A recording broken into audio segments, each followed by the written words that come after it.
What's up, guys? Welcome back to RC Overload. And yes, the time has finally come for me to unveil what I have been doing to the ECX Barrage.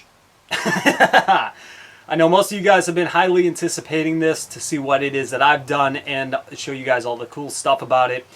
It is finally here. It is finally time. And today we're mostly going to be talking about the drivetrain system and what it is that I did to it. Now, I do want to mention that this build wasn't necessarily for me, as I actually built this mostly for my son to use.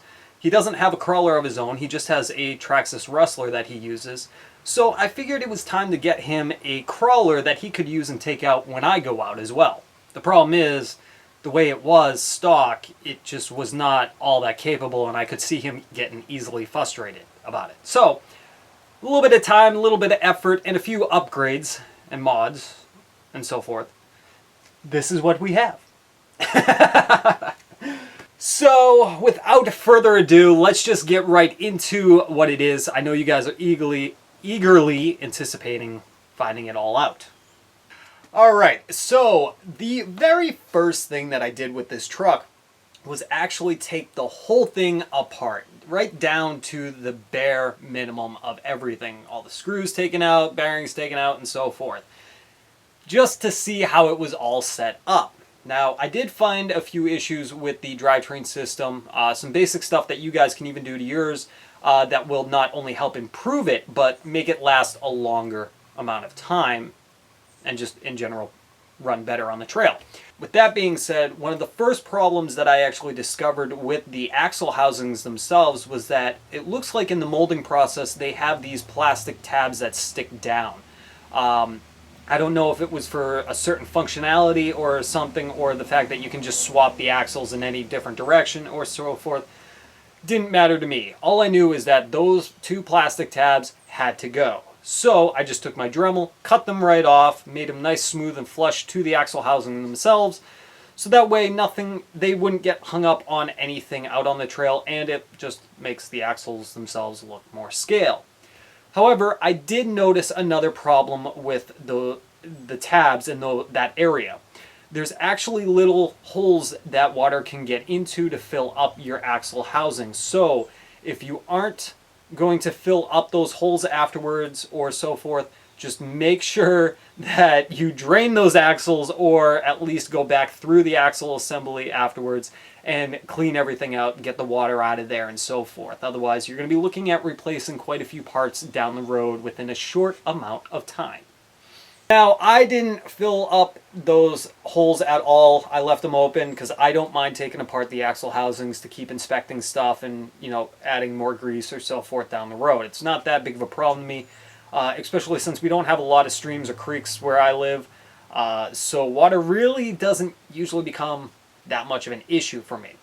But actually, one of the biggest issues I run into is bearing seizing on me. And unfortunately, this entire truck was built off of a basic set of full metal bearings kit, setup, so forth. So I took it upon me to go through the whole truck and replace all the bearings. However, unfortunately, ECX does not list what each bearing size is. So I had to go down, match them up to my local hobby store, just grabbed a whole bunch of different ones. It doesn't really matter what brand you get, but I do highly recommend you get ones with the rubber seals on them. They will last longer than the full metal ones, especially if you live anywhere where there's salt on the road or salt in the dirt. I live up here in the Northeast where there's pretty much salt 24/7. And you might see that on a few of my trucks in the videos where the screws and stuff might show little signs of rust. It happens around here. But preventative maintenance anyways, I replaced all the bearings in the truck. As for the sizes, the axles themselves are going to need 5x8 bearings. Now, in both the axle assemblies and the transmission, you're going to need a total of 18 5x8 bearings, if I added all of that correctly.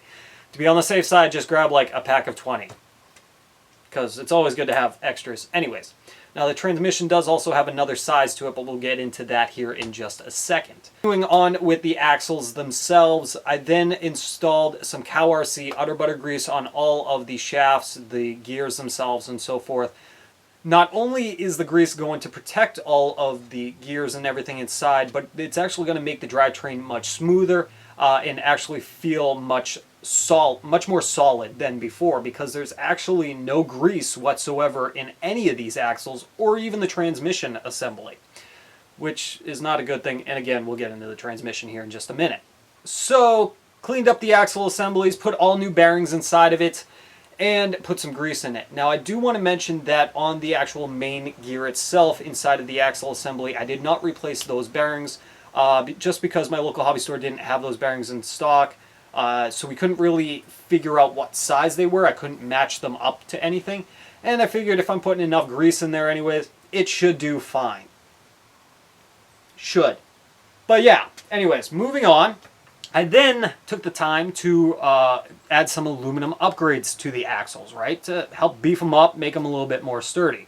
On the rear axles, I installed a set of aluminum lockouts. On the front, I then moved and installed some C-hubs and knuckles. Now here is the catcher. You cannot get just regular aluminum knuckles for the ECX Barrage under that name, or from ECX, or from Horizon Hobby, or from Amazon, or whatever. You're not going to find any aluminum upgrades for the ECX Barrage. However, if you do search up the name FTX Outback, you will find a whole bunch of aluminum upgrades for this truck. The FTX Outback is actually the exact same model as the ECX Barrage. It's just the UK English version of it, just remanufactured for, I believe, a different company. I don't know the full gist of it, but I do know it's the exact same truck, same parts, everything. So you can take those aluminum upgrades and put them on the ECX Barrage. They will work. That's what I did to the knuckles here on this. Picked up the FTX Outback gunmetal aluminum knuckles, threw them on, worked perfect, awesome. But anyways, that was pretty much it for the axle assemblies. Moving on to the transmission assembly, when I disassembled that, I realized that inside there's actually plastic gears. And again, no grease. Those gears will wear out much quicker than normal. So I highly recommend just taking some sort of grease, whether it's the Cow RC Udder Butter grease like I used in mine, or any kind of other grease really. Put it on there and coat the gears liberally. I mean, don't hold back, coat them, all right? So I did that, and again, I installed all new bearings in the transmission housing for much smoother run, make them last a lot longer. But you will also need a set of 5x10 bearings for the output shafts. You are going to need 2 of those as well. So that was pretty much it. I didn't really feel like I needed to do anything to the drive shafts right away. I didn't really even look to see if there was upgrades for the drive shafts. However, I do feel the drive shafts are going to be good enough for now. Might even last a long time. They are made, they have all metal ends on them, and the plastic body of the shaft itself is actually pretty solid. So I'm not all that concerned of breaking them, twisting them, or so forth just yet. But if that happens, maybe there might be something down the road that we can upgrade to later on. However, speaking of the drive shafts, now this kind of goes into the next video of the steering and suspension, but since we're on the topic of drivetrain components, I figured I'd let you guys know of this. When I had disassembled everything and I was working on the suspension system and putting it back together, before I even put the shocks in, I put the drive shafts back together, right? Slid them back in.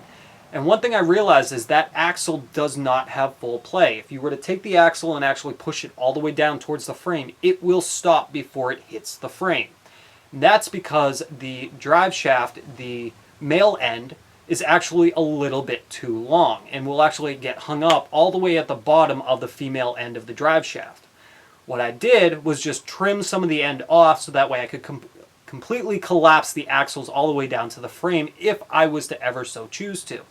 Now, in all reality, the way that I have my truck set up, I don't need all that articulation, but it was still made it 10 times easier to assemble. And if you are looking to get the most amount of articulation out of your truck that you possibly can, it actually is kind of necessary that you trim some of that drive shaft end off. So that's pretty much it for the drivetrain parts, you guys. If you have any questions about anything that I did, feel free to leave a comment below in the comments section. I'll make sure the description is full of links for you guys to go check out for all the parts and everything I used in this section. And if there's an issue with them, let me know. I've kind of had some issues lately with some links. I do apologize about that. I am trying to get those all fixed as we speak. So, with that being said, that's it for now. I will see you guys on the next video when we talk about the steering and suspension setups that I did to this. Not a whole lot, but it is a lot better than it was before. All right, you guys, till next time, I'll see you on the next RC Overload. Later.